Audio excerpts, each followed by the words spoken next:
the state where we are going to see Agra, Taj Mahal and Varanasi, their cash crop is sugarcane.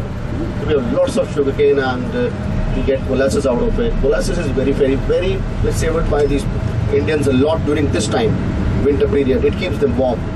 So rum is made out of that. RUM. And you know what RUM stands for?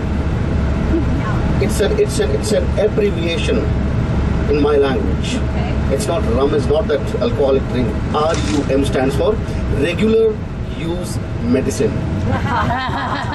So if you use it regularly, it keeps you healthy. So I hope to at some point get some rum for you. We just arrived in Jaipur.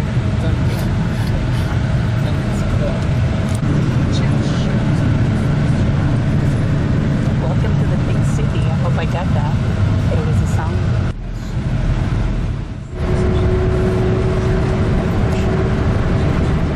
It's also known as the Pink City, and I want you to keep your cameras ready. On the right hand side you will see a very beautiful gate coming up. Jaipur is known for its beautiful pink buildings, and this is in the same link. You are going to see that lovely pink gate coming onto the right hand side. Oh, there's reflection. So you can already see the cupolas. This is Jaipur, typical Jaipur architecture with hanging eaves, arches, cupolas. Oh my God, that's gorgeous. Yeah, we are going to slow down.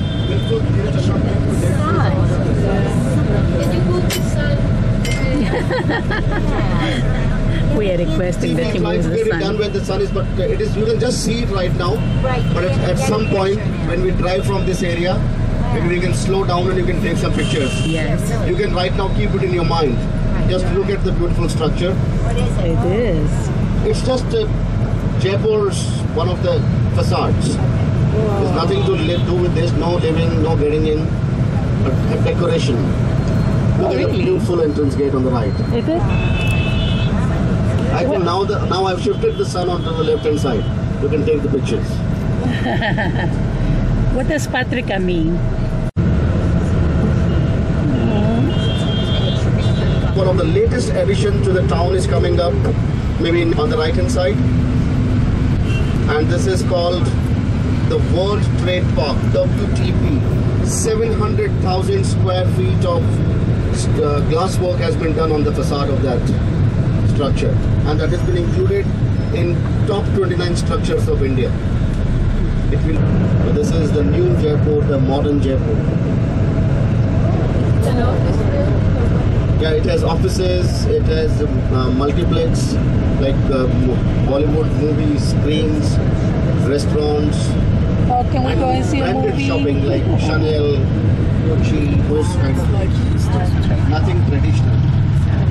It is the modern Jaipur. Look at that. I'm trying to make out who it is.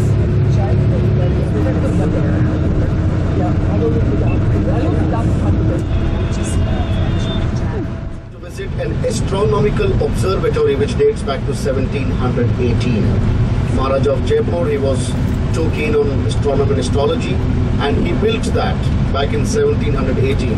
So we are going to visit that astronomical observatory, and in the same complex, this is within the City Palace complex. From there we get to see the City Palace Museum.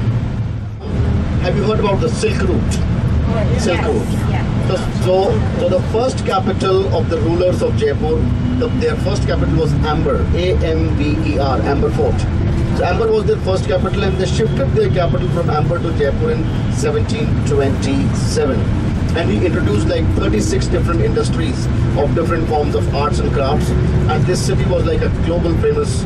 And people who were going to Silk Route, they were like taking stuff from here and bringing here. So this was a transit post for all the traders who were going to Silk Route and coming from Silk Route. Unfortunately, in lack of proper patronage, more than 22 industries died completely. So whatever is surviving in this, one of the biggest industries is the cutting and polishing of the gemstones. They call Jaipur is the lapidary capital of the world. That's what they say. They say every 4th colored stone and 7th diamond in the world goes through this city. So that is the biggest industry involving around 200,000 families in this world. Then Jaipur has something to offer to you like block printing is very famous in Jaipur. Hand block printing, weaving, and camel wool rugs. That is another specialty which you get in Jaipur. They have like leatherware, they have bangles and things. So bangles in the local markets, you'll find many bangles, shoes, and clothing and lots of things.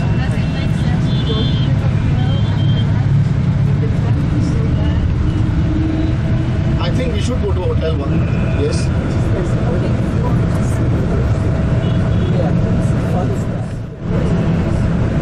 That's a temple, Hindu temple on the right. This is something like temperature is like 60.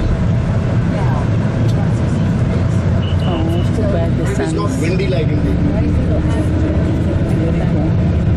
and there's too much reflection. Wow, look how gorgeous. Wow, look how many motorcycles.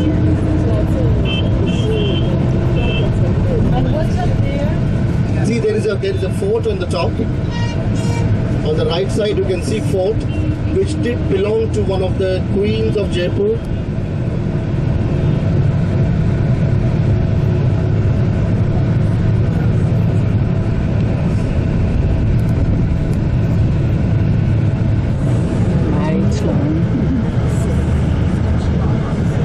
I guess they do wedding ceremonies. The logic. City that Jaipur has also achieved a landmark in the field of medicine. Jaipur is perhaps the second best place in the world after United States of America for artificial limbs. People who get amputed, they come to this place, get artificial limbs, very flexible, very close to real. And one of the finest examples I gave you, we had a very famous dancer come actress from South India. Her name was Sudha Chandran. And Sudha Chandran was a classical dancer, and in an accident, doctors had to cut her leg. She came to Jaipur like for a dancer not having a leg. She's like, finished. She came here, she got treated for 18 months, she got this artificial foot, and she could dance again. Wow. So, now, on your right hand side, that statue was of Nehru. Nehru, the first Prime Minister of independent India. And we are also going to drive in front of an interesting building which is known as Albert Hall of Jaipur. It's on the right hand side. A beautiful blend of Hindu, Islamic and Victorian architecture. Now this is an office of Department of Archaeology.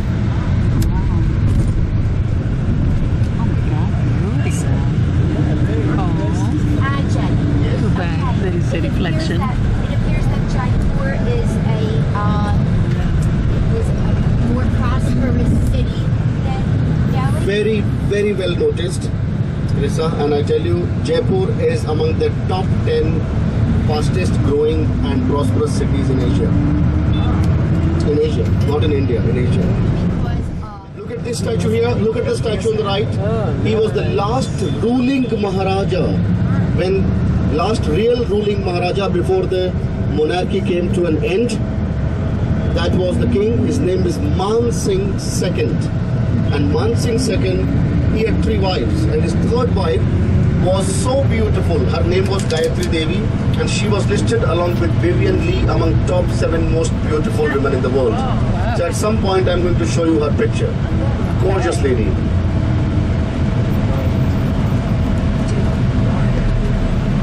So Jaipur city is also known as Pink City of India, and we are about to enter in the pink walls. Jaipur city was surrounded, only the walled city was known as Pink City. Built back in 1727. Go on the other side. So 1727 the city was built, but the pink color was given in 1876 when Prince of Wales visited Jaipur. So the Maharaja of Jaipur was so enthusiastic to welcome Prince of Wales that he wanted to do something real extraordinary to impress the prince. And what did he do? He decided to change the color of the city. Look at the gate on the left. We are going to enter through one of the nicest gates in the town. So to welcome the prince, the city was painted. The first color he tried on a few buildings was not pink. The first color he tried was blue, indigo blue. But he said, no, it's too striking. Then he got it painted to white. It was too simple. Then he chose pink. So now the color got muted a little bit. It is no more the pink, but it is terracotta pink. Or maybe salmon pink. See, we are entering in the old city. Look at the beautiful gates.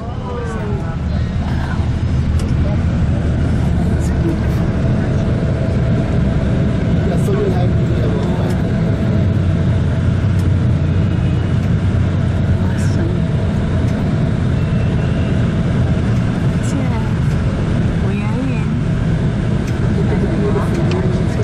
see, we are in the pink city right now. All the buildings are in the uniform color. Temple on the extreme left.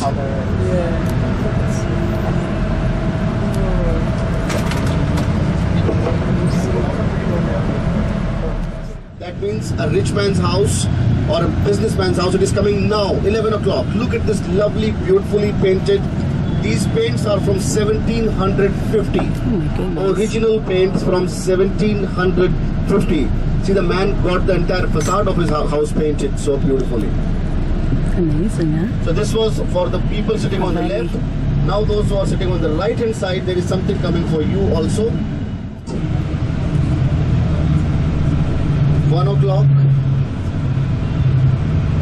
Look at this lovely Haveli with the beautiful indigo blues again from 1750s. Look at this lovely facade. These houses are from the beginning of the city, 1720s. Yes, people live there. People live on the upper level, and on the bottom level they have their shops, ground level. Each family might own maybe 3 or 4 shops. One they might run on their own, and rest they can like rent out. So that's how they work. The question is, why are the stores closed? We Indians, we Jaipur people are very lazy, lethargic. We open at 11, then we finish by 6 or 7. We know there is a lot of business, and we can do a lot of business in 6 hours. This is the new thing coming up, metro. New addition to Delhi, Jaipur, like in Delhi. So team, if you keep looking onto your left hand side, you will be driving past the most celebrated structure of Jaipur, Hawa Mahal. Hawa Mahal, that means Wind Palace. Look onto the left hand side, beautiful facade, lots of windows, Wind Palace. Tomorrow morning we will be stopping here at the other side to take pictures, not right now, because we have certain parking restrictions and we have to cross the street. That is the most challenging thing. The Jaipur city has already been chosen, and it is very likely very soon to be declared as a World Heritage City because of its architecture. And we are not allowed to do any additions or subtractions to whatever is existing. We can only conserve. We are going in the City Palace complex. We're entering in the City Palace complex. See the gates after the gates. If you 11 o'clock, thoda dheere chalna. Look at these people selling different kinds of grains, and this is to feed the birds. Like we did a charity yesterday in Delhi. This is also considered as a charity or a good karma. People feed the birds, people feed the cows for their karmic improvements.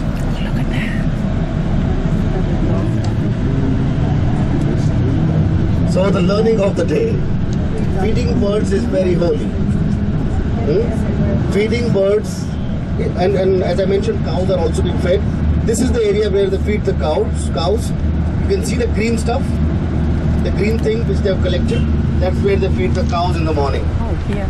So the learning of the day, feeding birds is very holy. Feeding cows is more holy, and feeding your 2 liter is most holy. Feeding your what? 2 liter. Oh, your 2 liter. Feeding your 2 liter is most holy. We'll keep it now in mind. getting off the... Sorry.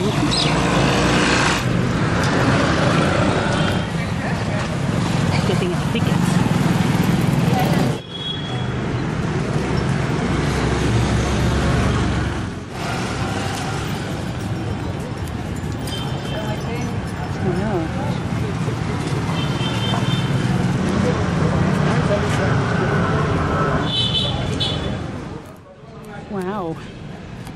look at this place.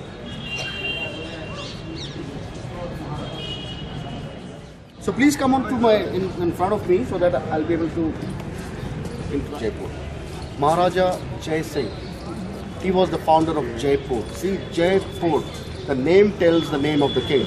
The first half is Jai, the name of the founder, who was the last king of Amber and first king of Jaipur. And whenever you see a city ending with Pur, now this is an interesting learning. Whenever you see a city ending with Pur, it means it's a Hindu city, formed by a Hindu ruler. But whenever you see a city ending with Bar, Abad, like Hyderabad, Ahmedabad, Faisalabad, Firozabad. Abad is a Persian word for population, and that means a city was founded by a Muslim ruler. So that's how you can easily make out whether it is a Hindu city or a Muslim city. So Jaipur is a very much a Hindu city, founded back in 1727, and their first capital was Amber. When we will go to Amber in a few days, that you will see, like, why did they leave this lovely town? It's a beautiful city, Amber. There are hills around, there are water bodies, but they left Amber for a few reasons. Amber has become too cramped because of its mountainside. Amber was actually built, the foundation was laid back in 1036, and for 700 years they had the same valley to live in. Population was growing and they were not having enough room for their people. So they needed for a bigger area, plainer area, where they can accommodate all the growing populations. The second reason for shifting was, see, I'm very happy to be in my state. I told you that Rajasthan is a very colorful state. Rajasthan is the largest state of India, and Rajasthan has got around 6% of India's total population. India's population is 1.31 billion, and around 6% of that lives in this state. So these are two larger facts, but there is an unpleasant fact associated with my state of Rajasthan. Despite of having 10.4% of land area, we do not have even 1% of India's water. That's the sad part. If you are like a photo enthusiast, if you see pictures of the famous photographers like Steve McCurry and others, some of their like award-winning shots were like the women in beautiful, colorful clothes, holding pictures, walking in the desert. Those are pictures from the state, where the women are still in 21st century. We are like going to Mars. We are talking about space. We are talking about technology. We are talking about internet. In those villages, if you go, even today, 2018, I'm talking about, women travel up to 5 miles per day to get a pitcher full of water. You cannot measure that thing, that how many hardships they have to go through. Every single drop of water is precious there. That's the reason in my briefing session I said water is important. That is the reason water is important. At some point I'm going to talk to you about Kashmir. People think the problem between India and Pakistan among Kashmir is religion. The problem is land. No, its religion is second, land is third. The biggest problem is water. And I'll tell you why. So those we will dwell into that later. So we are in Rajasthan, the largest state, and Jaipur is the capital of Rajasthan. Maharaja Jai Singh. So first reason he shifted was scarcity of, they had lesser land, more people. Second reason was scarcity of water. And third reason was Jaipur, Amber was always serving as a transit post or a trading post for the traders who were going to Silk Route from India and those who were coming.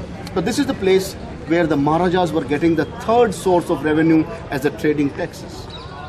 When Maharaja said, when he was shifting the capital here, the traders thought that this city is not having enough room and they started to move more towards north. And Maharaja said, no, you don't have to move, traders. I'm building this city for you. And he introduced 36 industries of different forms of arts and crafts, and he invited people all the way from Persia to come and get settled in. And that's how this city got famous right from that time. So apart of all these things, Maharaja Jai Singh, he was very much interested in astronomy and astrology, and to fulfill his love and desire for astronomy and astrology, he built this observatory. And this is not only one, he in fact built 5 observatories in India. Before talking about these observatories, quickly I want to tell you what is the origin of astrology and astronomy in India. My friends, if I will say, you'll say I'm making stories, I'm in my city, I'm biased about my city, but I'll give you examples of 3 great scholars, Colmore and Whitney. they have a dispute saying astrology and astronomy in India is 3rd century BC. The other one says it is 5th century BC. But Max Muller was the first foreigner who has translated Indian historical and spiritual texts first time in any language other than Sanskrit. He was a German scholar. He confirms our claim that yes, astronomy and astrology in India dates back to 13th to 14th century BC. Wow. Can you imagine? 13th to 14th century BC. That is the time we are practicing astrology and astronomy in India. Now, our most ancient text, do you know what is that called for Hindus, the most ancient text? It is called Veda. Vedas, Vedas. There are 4 volumes of Vedas and they are called Rig Veda, Sam Veda, Yajur Veda and Atharva Veda. And astrology was mentioned in 3 out of 4 repeatedly with the name Nakshatra Shastra, the science of galaxy. And we are studying this for 3500 years. That old is this. So Maharaja Jai Singh, he was passionate about all this and he was building observatories. He built 5 observatories in India. The first observatory he built was in Delhi. The second observatory he built was in Ujjain. Map of India, Ujjain is right in the center, geographical center of India, from where we get our, you can say, time zone, and we also get our lunar calendar. That was the second place where he built. Third, Mathura, birthplace of Lord Krishna. Fourth, he built at Varanasi, where we are going. And lastly here. Unfortunately, the other 4 observatories were in a very bad shape, in a dilapidated condition, and no calculations could be done. This was also in a shaky state, but lucky we were that in 2010, UNESCO cited this place. And they also studied that Maharaja Jai Singh, who was building this observatory back in 1718, that was one of the darkest hours of Indian history, when Mughal Empire was crumbling, Maratha powers were coming up, European powers were coming up. And during that dark hour, somebody concentrating on science, and that too on delicate science like astrology, was remarkable. And he built this. So UNESCO said, no, we have to protect it. And they declared this observatory as the 24th UNESCO site of India. After that, the days changed. These walls were repaired. These were broken at some places. 1720s is the age of this wall. People used to come in, dogs used to come in, no gardens were there. But after it was chosen as a UNESCO site, the days turned, and you see how neat and clean this is. 14 instruments we have here, and out of that 5 have been restored in such a way as if those were restored yesterday. And they are still continuing it with the help of the experts. So today we are going to work on those 5 instruments, and you'll see how spot on those are. Please listen.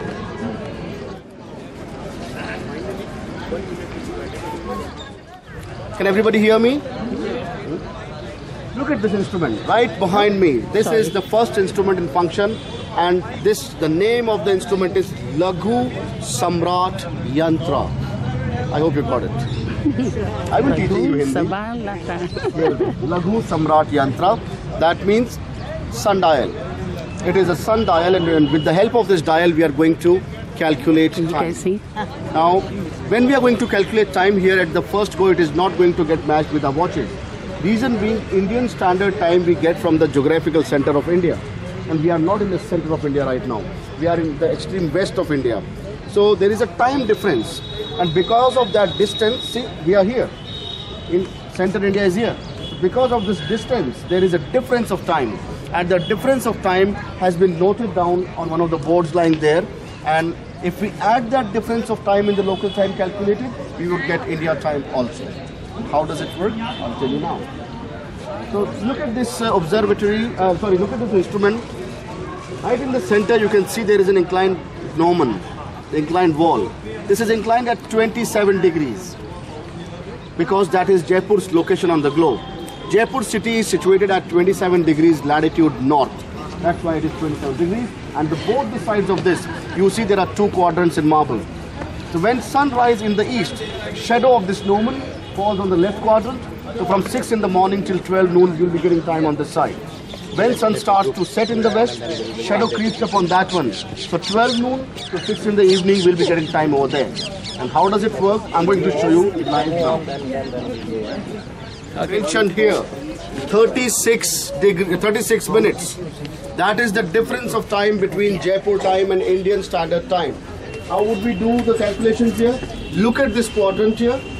This quadrant is divided into 6 parts. 1, 2, 3, 4, 5, 6. Each is like 1 hour. Then you see this each hour is calibrated into 4 sections of 15 minutes each.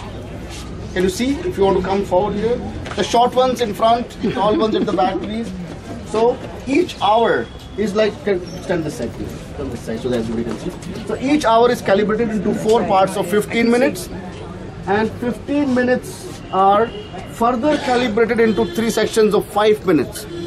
5 minutes in 5 parts of 1 minute, and each minute in 3 sections of 20 seconds. That says we are going to get time at an accuracy of 20 seconds. So the shadow of this wall is falling here. See over here. That is 9 o'clock. It's written 6. This is in Sanskrit language. It is written 6, 7, 8, 9. So 5, 10, 15, 20, 25, 30, 31, 32, 33, almost 34. Let's say 33 past 9 is the local time. We add 36 minutes, so the time is 9 past 10. Check your watches. That's what it is. Is it? Yes, it is. Oh my God. Shadow. Awesome. Yeah, and it keeps on moving. So with the help of the shadow, we get time. So it is 9 past 10. It is almost 10 past 10 now. So that's how we do it. And do not forget, this was done back in 1718. So that's something. Wow. And changes because of the angle up here.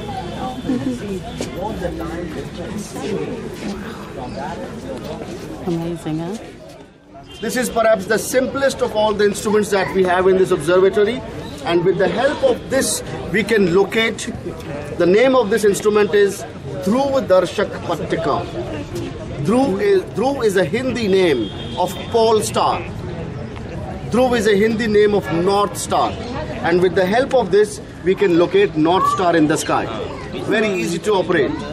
What we need to do, right on the top, in the middle, we need to place a nail which should be just a millimeter or 2 above the surface, like this, just right in the middle. And then the observer comes and sits here and he tries to spot that nail which has already been placed there. If you stay there, I'll tell you where to put that.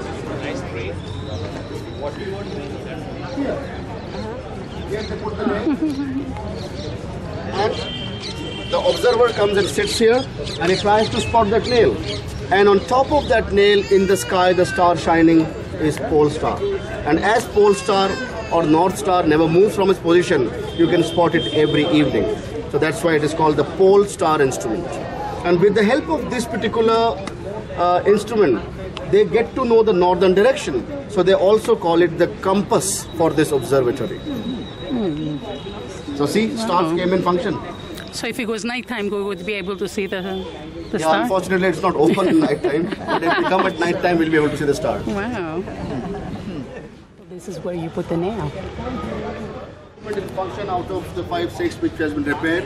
This is an equatorial instrument, and with the help of this instrument we can find out in which hemisphere sun is shining.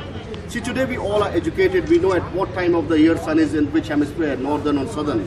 But in the bygone era, just by coming to this particular instrument, they were able to tell in which hemisphere sun is shining.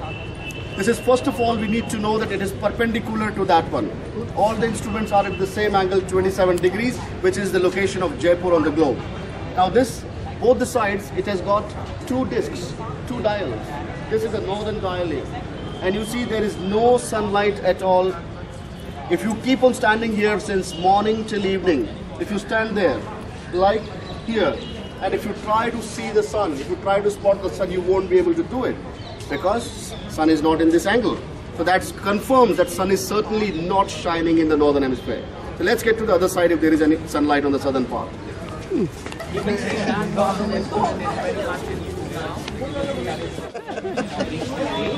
Okay, so this here is the southern side, and you see there's a lot of sunlight on this part. That confirms sun is shining in the southern hemisphere. Now this instrument does not work 2 days in a year. 21st of March and 23rd of September, this is on holiday. You know why? The equinox. Exactly, equinox. Because 21st of March and 3rd of September, sun is exactly on the equator, and that way you are not able to see it on any of the sides. So 6 months it remains here, 6 months at the other side. It is going to be here on this side till 20th of March, and 21st March sun will be like much higher. It will be on the equator, and from 22nd March onwards light will start to reflect on the other dial. That's how it works. 6 months, yeah. Okay, so you're not talking about the sun today. We're talking about like the angle of the Earth, because we're in the northern hemisphere. Yeah, see, and it's this is let's technically assume now. this is Okay. let's assume this is Earth. Yeah, okay. This is equator. Sun is here right now. Yeah. That's why it's the northern part. 21st of March, 23rd of September, Okay. it will be right on the equator, and then it'll start going back. Yeah, okay. And then it will be there till 22nd of September, and then again comes back. Now, a part of getting the hemisphere, this also tells us time. Look at this iron peg in the center. This iron peg is a representation of sun, and there is a dial here. Yes. And here each hour is being calibrated into 12 parts that says we can get time at an accuracy of 5 minutes. Further, you see another dial at the edge. There, each hour is calibrated into 60 parts, 60 calibrations. That says we can get time at an accuracy of 1 minute. Accuracy of 20 seconds, accuracy of 5 minutes, accuracy of 1 minute. Why again and again? Just for passion. Just because it loved doing it. Now, It's interesting. I want to spend 1 minute with you at an instrument which is my favorite instrument, but that has not yet been restored by the UNESCO or by the local experts. But that's an amazing instrument. I would like to spend a couple of minutes with you over there. Great. Are you enjoying this place? Yes. Very interesting. See, there is somebody listening to me. There's a gentleman listening to me, keeping an eye on me, keeping a check on me. He's my wife's cousin, actually. And he's checking if I'm not flirting around with any of the ladies in my group. Not now that you know that he's here. And second thing, he also works for Overseas Adventure Travel as one of the trip leaders. That's nice. Okay, ladies and gentlemen, just come closer here. This is Yantra, and this is one of my favorite instruments, unfortunately not in function. But if it starts to work, then something very special about this. You see that hole in the position of Jaipur? If you go around 15 inches higher, see there's a point from where all the lines, that longitudinal lines are coming out. That is North Pole. If you look on the lower half, there are some inscriptions are there. Can you see there are some inscriptions? Yeah. These are the names of 27 different constellations and planets in the sky. Now what can we do with the help of this? First of all, in this pole, they fix a peg like this, a movable peg, and there is a disc attached to it. And the disc is having a telescope like that. So it's a movable disc. The person has to sleep here. And with the help of that telescope, moving this, look at the gimbal, you can actually rotate it. Now it is fixed because it is not working. They can see the stars.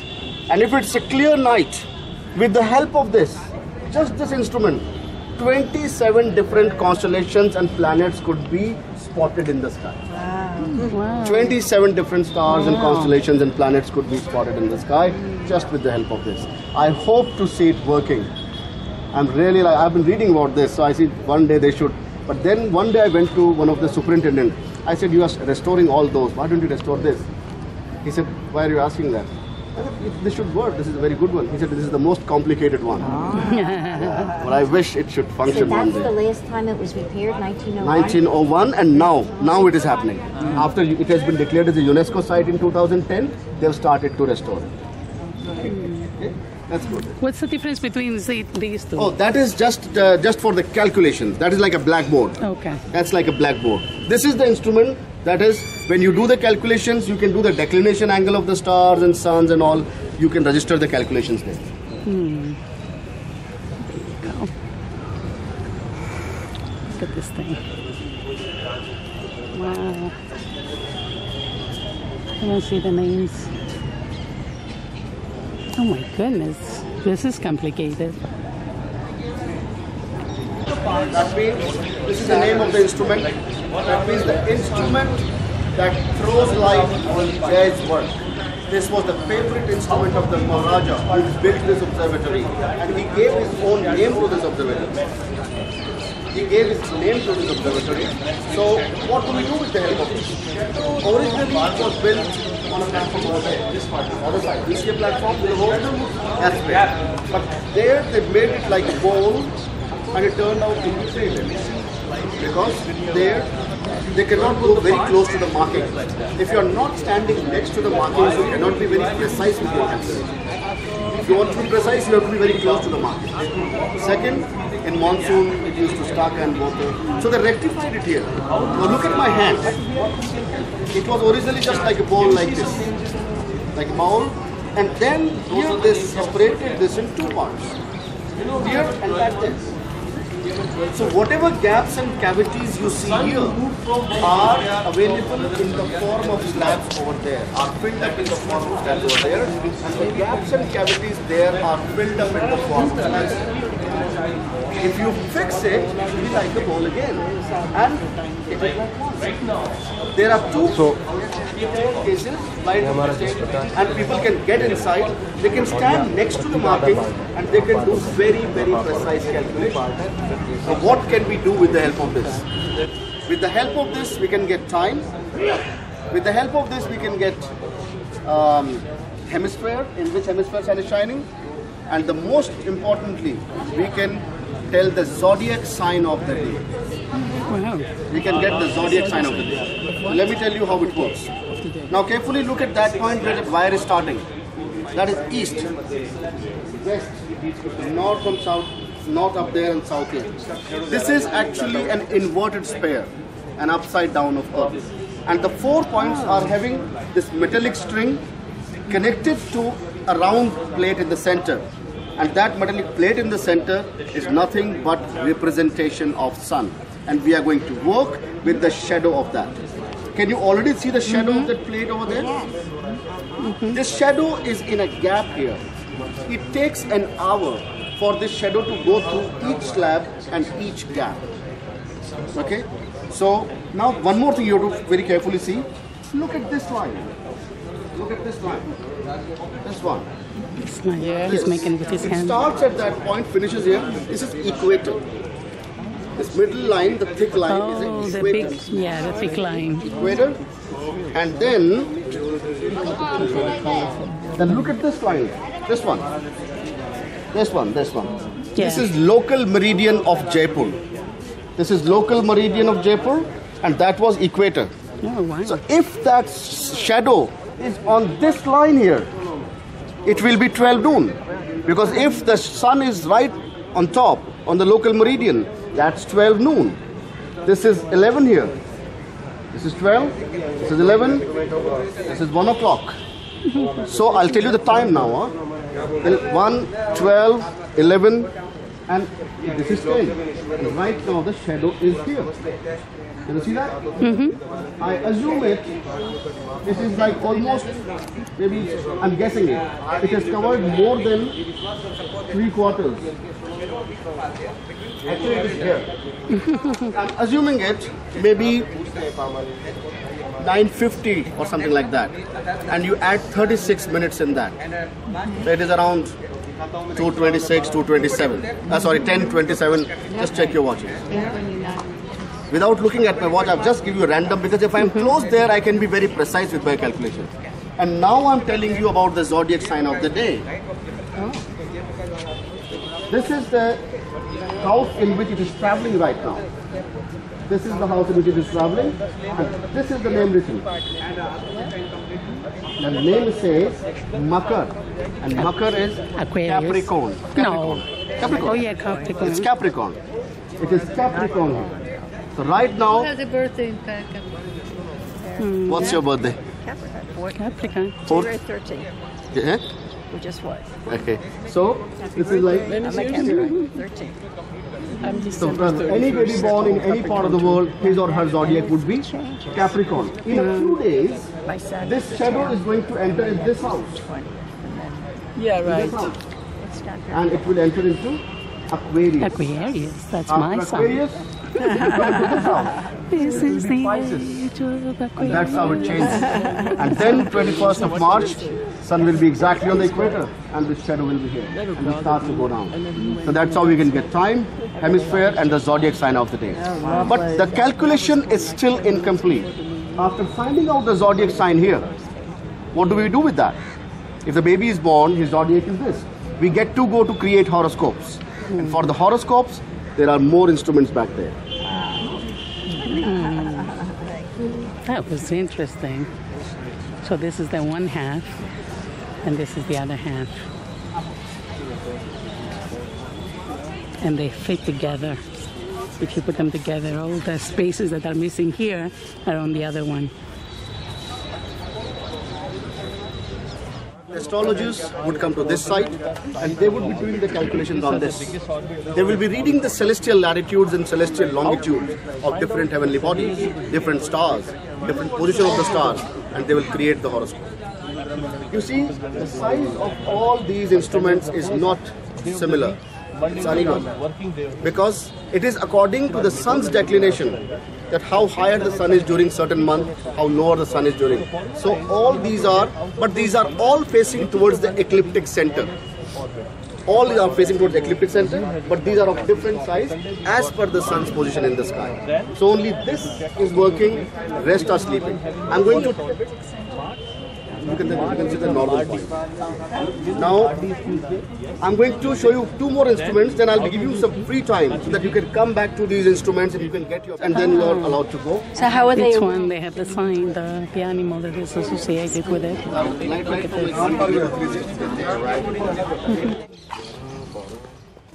Do not climb on the instruments. Oh, they are country. It's a beautiful, beautiful day. Making horoscope is very important, and to get the horoscopes done, three things are very, very important. Place of birth, then date of birth, and then time of birth. And believe me, if this time of birth differs by 2 hours, the horoscope could be completely different and it is no more your horoscope, it is somebody else's horoscope. For example, I was born at 2:35 in the morning, and if my mother gives time anything from 1:35 to 3:35, it will still be my horoscope. But if she gives it like 5:35 in the morning, that is no more my horoscope. So this is as soon as the baby is born, they calculate the time and date and day, and it has been given to the astrologer, and he creates the horoscope. And let me tell you what these horoscopes are used for. See, my name is AJ, A-J-A-Y.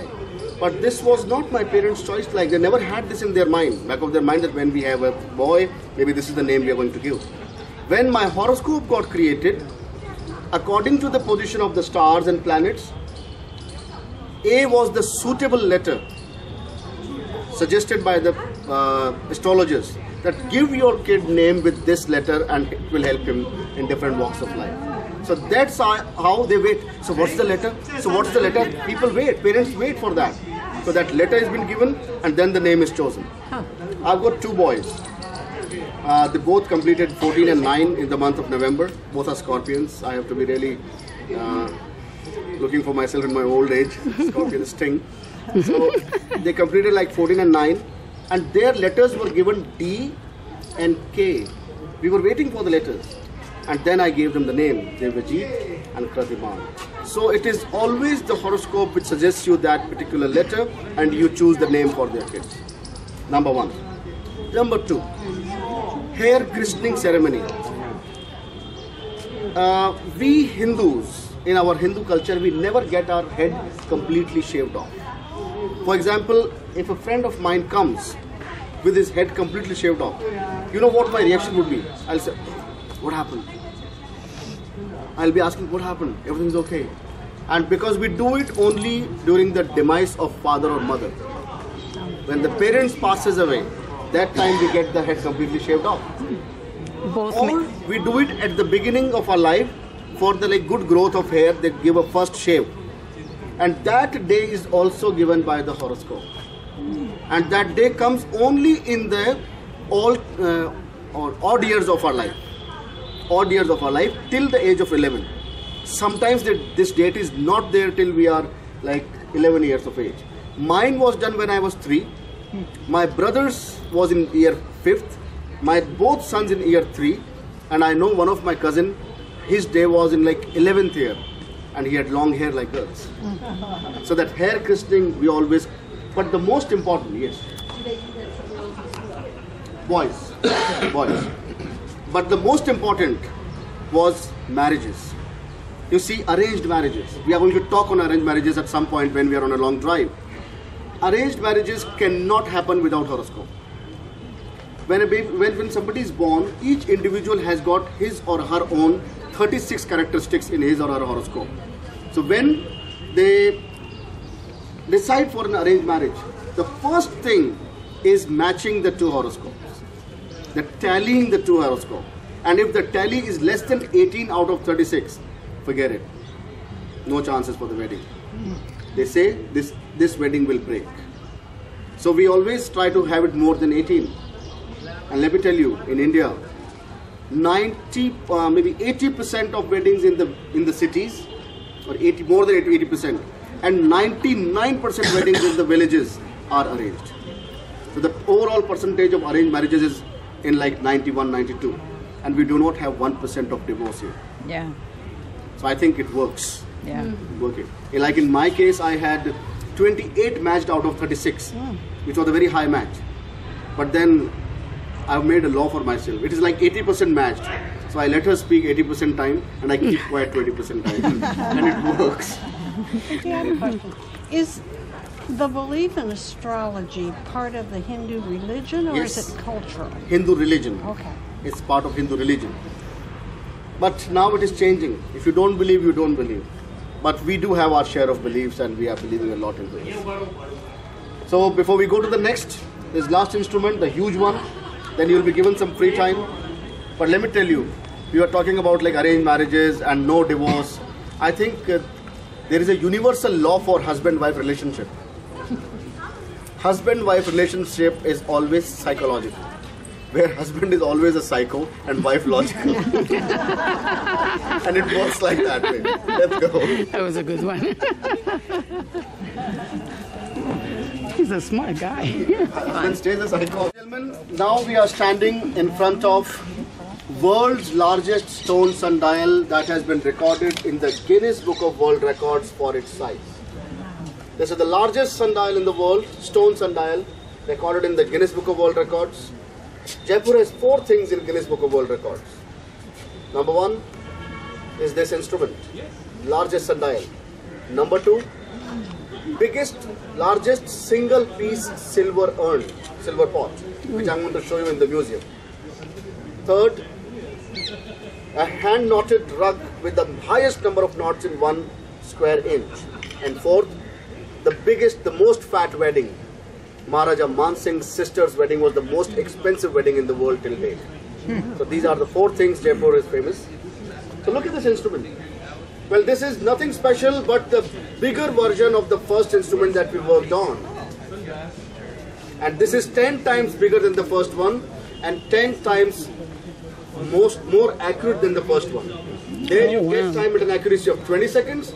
Here you can get time at an accuracy of 2 seconds. World's largest stone sundial, giving you time at an accuracy of 20 seconds.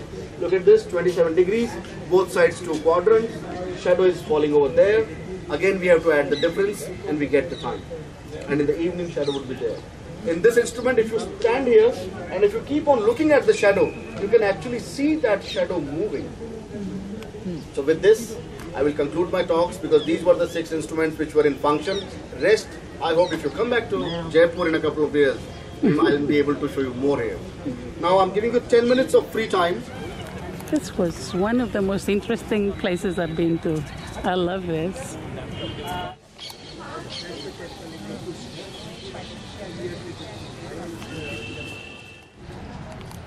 Okay, I'm gonna try to find my Aquarius.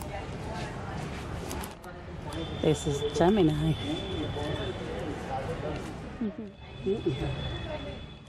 That's me. Right by Gemini, Aquarius and Gemini. Haha. Hey, I want a better looking guy. And I guess you have to know your time so you can get your exact horoscope. So if you come over and you know the exact date, place and time you were born, maybe they can give you your horoscope. I don't even need to read this one to know that it's a Taurus. Let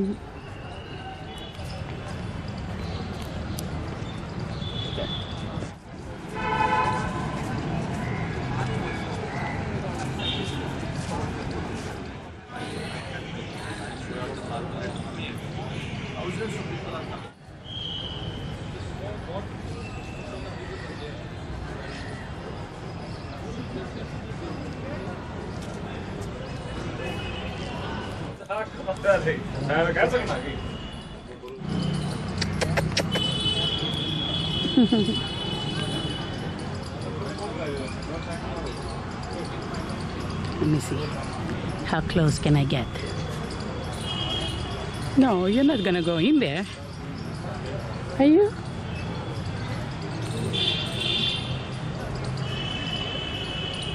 What? He's not even afraid. You look how close I am. Hey, baby. You're not afraid at all, are you? Look at you.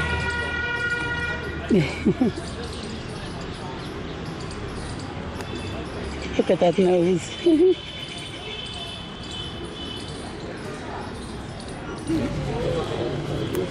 That was a nice visit. Very interesting place. Almost the same.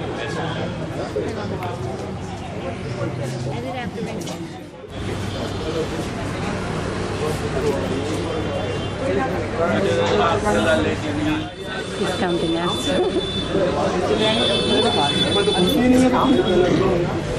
Namaste. You pay for the pictures, but they look good.